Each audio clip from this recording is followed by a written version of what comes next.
And hello, good people of the internet. This is Tommy Kelly, and this is, of course, the Tommy Kelly podcast, coming to you today from the office, unlike last week, which was from out and about.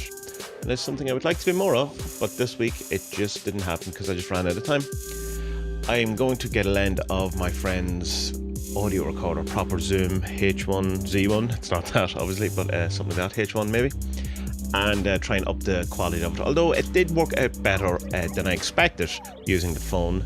I thought it would be much worse, but there was kind of dropouts and stuff like that, which is not really useful or helpful to anyone.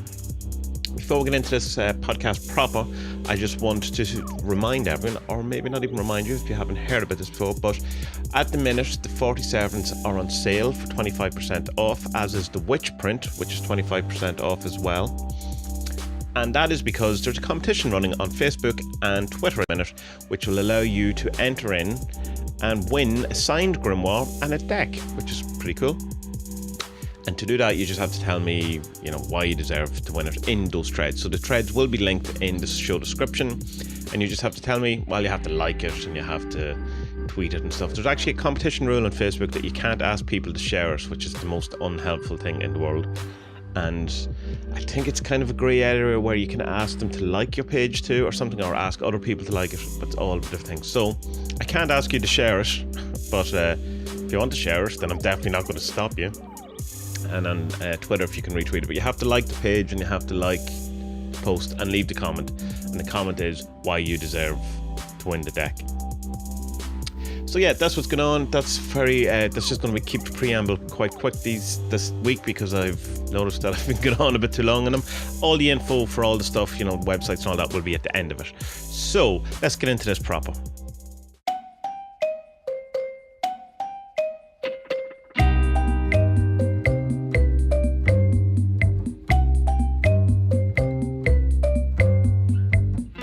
So, it's that time of the month again where I've come to the end of the section that we're doing of the journey. And I'll quickly just explain for new people what the journey is. On Patreon, we're doing a monthly thing, shadow working ritual using servitors, where we try to become better people, basically. And each month we have a different servitor and a different team.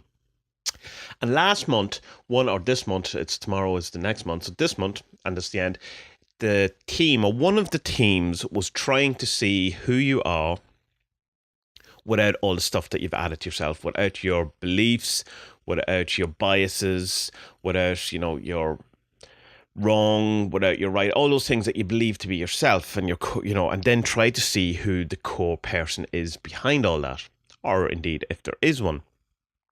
And there's an interesting thing that came up halfway through the month, and it's an old interview. It's an interview with Jim Carrey on thetalks.com. I just want to read it to you because it was something that was, kind of coming out of my mind, and he kind of explained it a bit better. And so I'll just read it. Mr. Carrey, have you ever had a spiritual epiphany? I'm not going to do a Jim Carrey impression, so it'll just be my voice. Well, I've gone through a lot of changes in the last few years and a lot of realizations, and I guess you could say awakenings about things. Everything is touched by that. Everything I'm doing creatively right now seems to point to the awareness of a lack of self.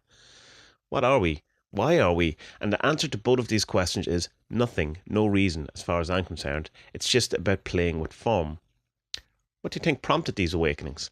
I guess just getting into a place where you have everything everybody ever desired, and realizing you're still unhappy, and that you can still be unhappy is a shock when you've accomplished everything you ever dreamt of and more, and then you realize, my gosh, it's not about this. And I wish for everyone to be able to accomplish those things so they can see that. Is that what happened to you?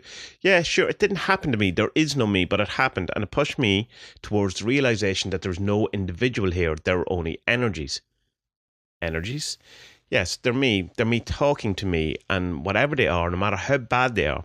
I've gone through some really tough times in the last few years, and I would not wish them on any, but my God, my understanding of life and what is real and what is not real has expanded exponentially because of that. My ability to understand suffering, which is a valuable thing, it's a way to salvation, because once you understand it, you have compassion, and the next thing you know, you are free. So what happened after that realization was essentially a very desperate and good energy of wanting to be loved and wanting to love and wanting to create and be admired. Is it strange to look back in the films after having had these revelations? It must be like seeing someone else entirely. I see someone who thought they were a person, who was trying to create characters, but how can I put it? Playing Andy Kaufman in Man on the Moon in '99, for example, I realised that I could lose myself in a character. I could live in a character. It was a choice. And when I finished with that, I took a month to remember who I was. What do I believe? What are my politics? What do I like and dislike? It took me a while, and I was depressed going through... And I was depressed going back into my concerns and politics. But there was a shift that had already happened. And the shift was, wait a second, if I can put Jim Carrey aside for 4 months, who is Jim Carrey? Who the hell is that? And what did you find out? I now know he does not really exist. He's ideas. And then it goes on, and I will link that in the show notes as well. And I think there's a strange kind of thing out of all this, because there is... the materialist, reductionist, scientific, blah, blah, blah, those guys, particularly Daniel Dennett, who is like one of the 4 horsemen of the apocalypse, as a self-titled. There's a documentary of him, Sam Harris, Christopher Hitchens, and Richard Dawkins. Almost forgot his name there.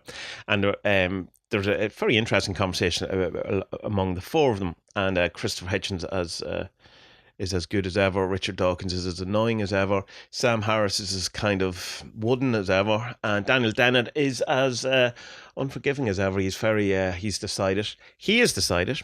And he has people who also believe him that the self also doesn't exist. What it would be more that consciousness doesn't exist at all, which is a Buddhist kind of old Eastern kind of thought, that there is no self. And so materialism, reductionist materialism, is very much in line with old Buddhist beliefs, in that, you know, you don't exist. And I think the Jim Carrey thing kind of very well encapsulates that, in that he's saying that if I can play a character and lose myself totally in it, and then I have to go back and relearn who I am I, you know, is that the real person who I am? And this, of course, got me all thinking or whatever. And it seems absurd to think that consciousness doesn't exist, that it's just an epiphenomena of the brain, which means it's just kind of a secondary function, something that just kind of happens because of, you know, your brain exists to control your body, to reproduce, to eat, to defecate, and that's what your brain controls of that. And as a sideline, as what happened because of that, you have this thing that appears to be consciousness but isn't in fact consciousness. And of course, we would want to be not to believe that, because I think, therefore I am. And if you're not your consciousness, and you're, as Jim Carrey would put forth, that you're just a collection of ideas, then what is the core being? Is there a core being, or are you nothing more than, you know, rehashing other things you've heard? And what I mean by that is, I remember when I was a teenager, and I didn't know, as many of us, I assume, I didn't know who I was, and I didn't know what I was, you know, who I was going to be or what it was about. And I had a very tough time in teenage, because I was trying to fit in, but I didn't seem to fit in. I was very naive. I was very immature in many ways, very guarded and very introspective and all that. But I hadn't fully deformed a kind of a personality, to be honest.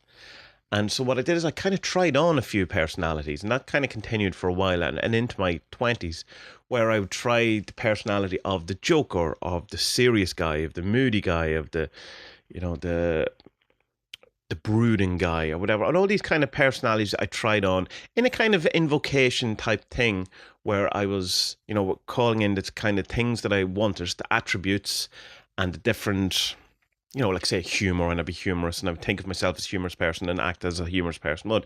And I became quite funny. Like, I mean, there was one point where I was hanging around with a lot of kind of stand-up comedians, and like I could make a lot of stand-up comedians laugh on a regular basis, and wrote some stuff for stand-up comedians. So there was a point where I was, you know, I had got acted so much that I became quite funny. And I don't think I'm naturally that fun. I'm not unfunny, but I mean, it's just something that I developed. Like, I don't think I wasn't a funny, I was a quite serious child and quite serious at school. So it wasn't something that came naturally to me. And I do remember working on it and, you know, pretending to be funny and then being funny. So there was also, I had done a lot of Tony Robbins stuff at that time, and I talked about this before. I don't know if it was on the podcast or if it was on the blog, but it was about the idea of when I was trying to work on and become more confident, I would try to envision what it felt like to be someone who I considered to be confident, good looking, and all that thing. And at the time, it was Brad Pitt, because he was mega famous, and he was considered the hunk and the world's best looking man. So I just had sort of visualized what it must feel like to be like that. And so that in another way, it was kind of bringing on or invoking an energy or whatever and trying on a costume and stuff like that. And also I've noticed over the years that I have very much taken on the characteristics of other people, in that there's an awful lot of the way I talk and the way I tell jokes is Eddie Izzard. To the point of that, when my wife, she was kind of aware of who Eddie Izzard was. Then we listened to his audiobook and stuff. She goes, "Oh wow, you've taken she didn't mean it in a bad way. You've taken so much, but you sound so much like him. You've been influenced so much by him." And I didn't know that, but it was interesting to see it mirrored back to you. But we were at a gig on Friday night, and it was Jack L. And Jack L is an Irish guy. For most of you, I assume, won't know who he is, but he's pretty big in Ireland, and he is a kind of he's like a good showman. He started off in a band called Jack L and the Black Romantics, I want to say, and he was doing cover versions of Jacques Brel, which is the French singer who kind of influenced Sinatra and that kind of thing. Sinatra did some cover versions and stuff like that, as did Bowie, I think. And so I was a big fan of him when I was trying to be a singer-songwriter years ago, and in a way kind of emulated a lot of what he did, and in that I was trying to learn from him and do the thing.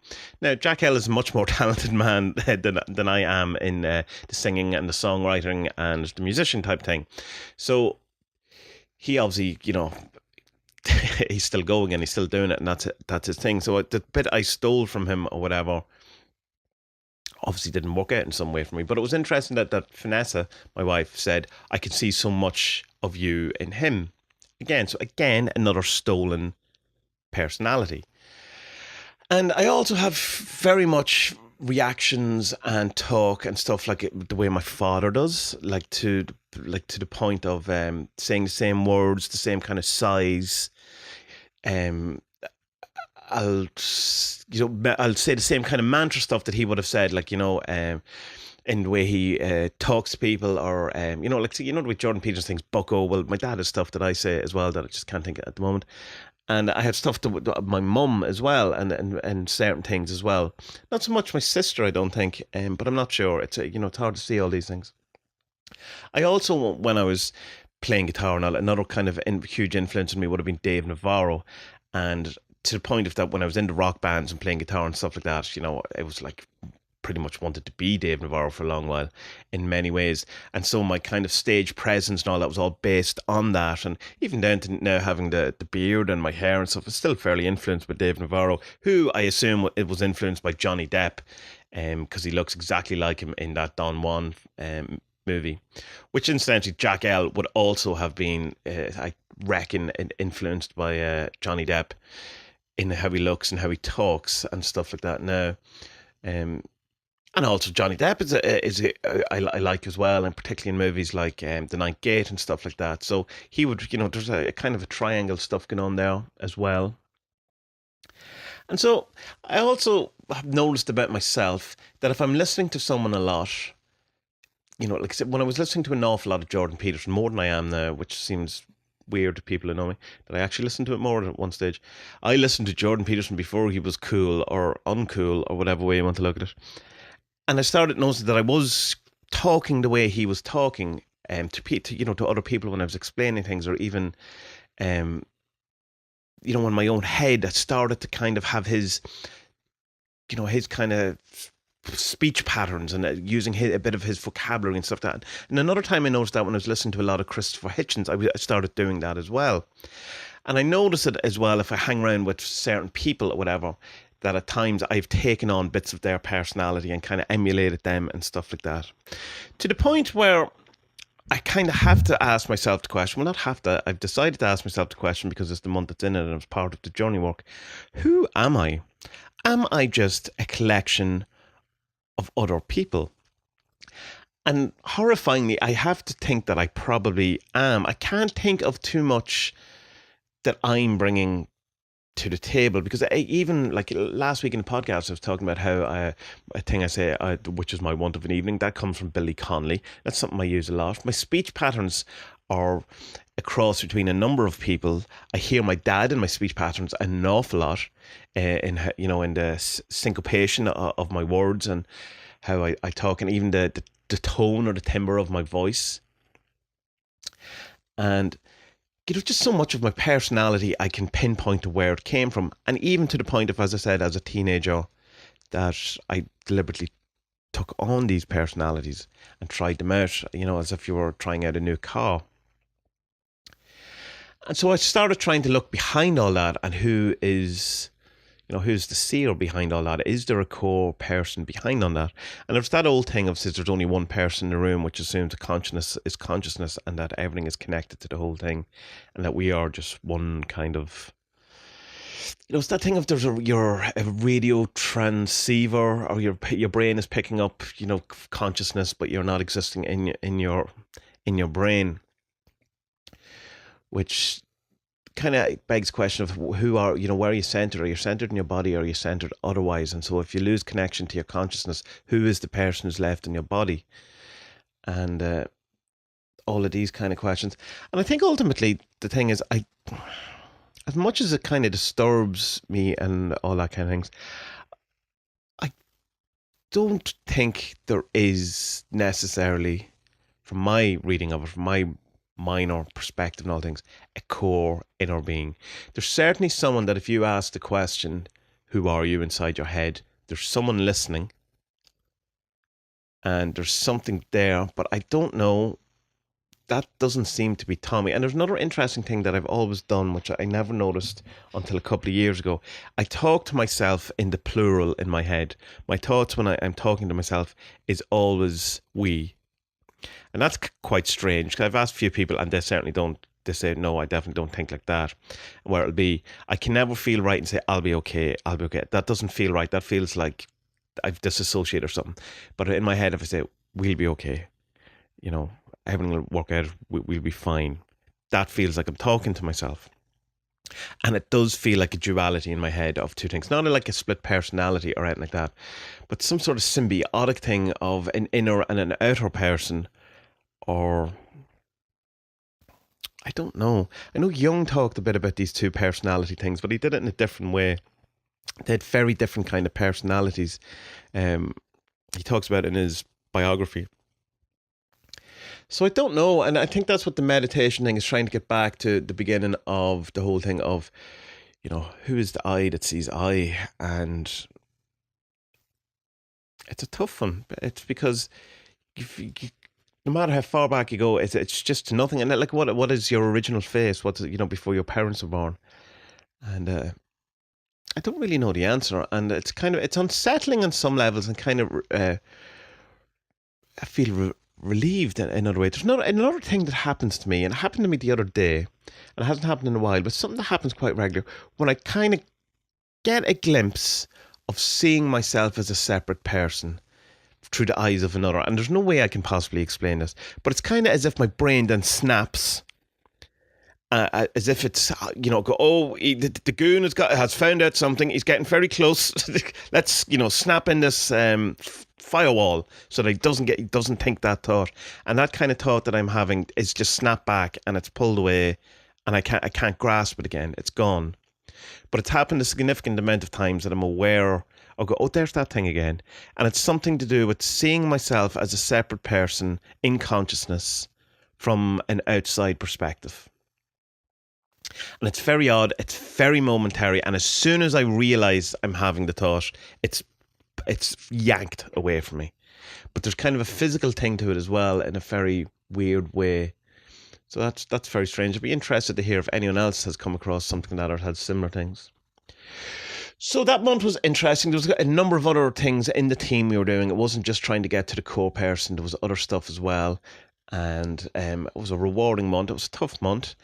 And I'm looking forward to get into the next month, which is, it should be a bit more, it's more about kind of love and kindness stuff. And because as much as shadow stuff, as we look at shadow stuff and we kind of think, It's all about looking at how shit you are as a person, all your faults and all that. One of the major things that we can have is not feeling good about ourselves as we are now.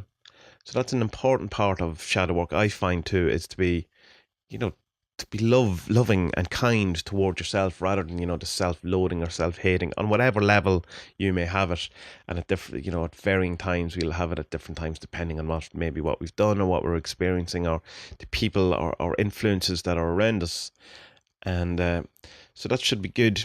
So yeah, interested to hear other people's thoughts on consciousness. Are we nothing more than a collection of other things, other experiences? Are we just recording and rehashing what we've heard other people? It certainly seems to me, if I look deep enough at it, that I can pinpoint where, most of my personality comes from. But then again, I was recently talking to my sister, and she was saying that the biggest shock for her when she had kids, or one of the big shocks, not a shock, but one of the interesting things is that their personalities, to a large extent, they come in formed. And there's not much you can do about it. And the whole nature versus nurture obviously has a huge influence on it, your nurturing and that, but that they seem to come in with these things. And I don't know if I've come in with anything, or if I have I hidden it? Do I have what is Tommy Kelly other than this collection of influences and emulations and rehashing of other people's ideas, thoughts, speech patterns, curses, mantras, and all the like. So if you have thought about these things and have come up to some other conclusions, some other ideas, or have had some sort of insights along this way, I would be very interested to hear about them. And maybe you think consciousness is, that we all sit in this big stream of consciousness. Was I often had that thought myself.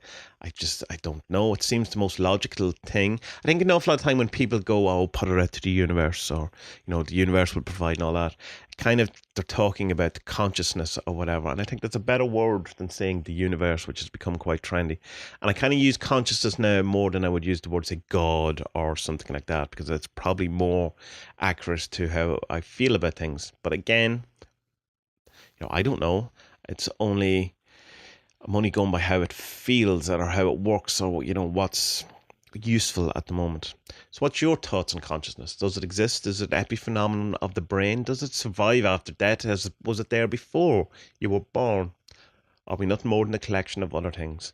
So yeah.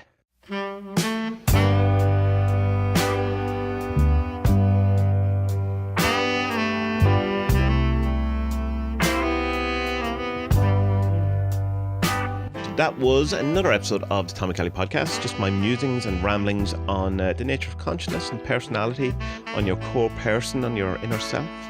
If you'd like to hear more of these things, and why wouldn't you? Sure, it was wonderful, wasn't it? Then go to TommyKellyPodcast.com, this new URL that I have purchased just for this very thing. Now, if you don't want to just go to that, if you want to go to the hub of all things where you will find all the information, then you can go to adventuresinwoowoo.com, which is everything. The podcast is there, the links to the YouTube channel is there, all of the information about the 40 Servants is there, which is the magic and divination system that I devised, and you can see all the cards and all the meanings. You can get the gift deck. There's loads of resources there, loads of stuff that you can use the entire system for free without having to pay anything. If you want to pay some money and buy the deck, it is currently 25% off, as is the Witch print. And you can, all that information will be in the show notes, and it will be also on the website. If you would like to help me out even further with some with some of your finances, then go to TommyKelly.com, which is TOMMIE, and that'll bring you straight to my Patreon page, where you can give me money, simply, for doing the things I do, for continuing with my artwork, and continuing on my journey through podcast, YouTube, all of these things, so I can continue to be a creative. There's a number of tiers, and there's a number of different rewards that you get for doing so, and one of them is the journey, which is a year-long shadow working that I've been talking about numerous times in the podcast at this stage. So if that's something you think you'd be interested in, then check it out. And if you would rather not spend your hard-earned money on some random bloke off the internet, which I totally understand, then but you still want to support it in some way, then share and tell people about the podcasts. Liking things on Facebook really helps. Liking stuff on YouTube really helps. Leave a comment Leave a 5-star rating on iTunes or your podcast host or podcast catcher of choice. That really, really helps. All of those things, sharing, ratings, all those things really help. So, good people of the internet, do we exist or do we not? Are we nothing more than a collection of thoughts in our heads? Are we nothing more than a collection of thoughts in our collective head? And if you are just a collection of thoughts in your head, may you have the best collection of thoughts that can possibly exist, that are make you feel good about yourself, make you feel good about life, good about the people around you, they make you feel confident, self-assured, safe, peaceful and happy. And may you have a wonderful week, whether you exist or not. Be well.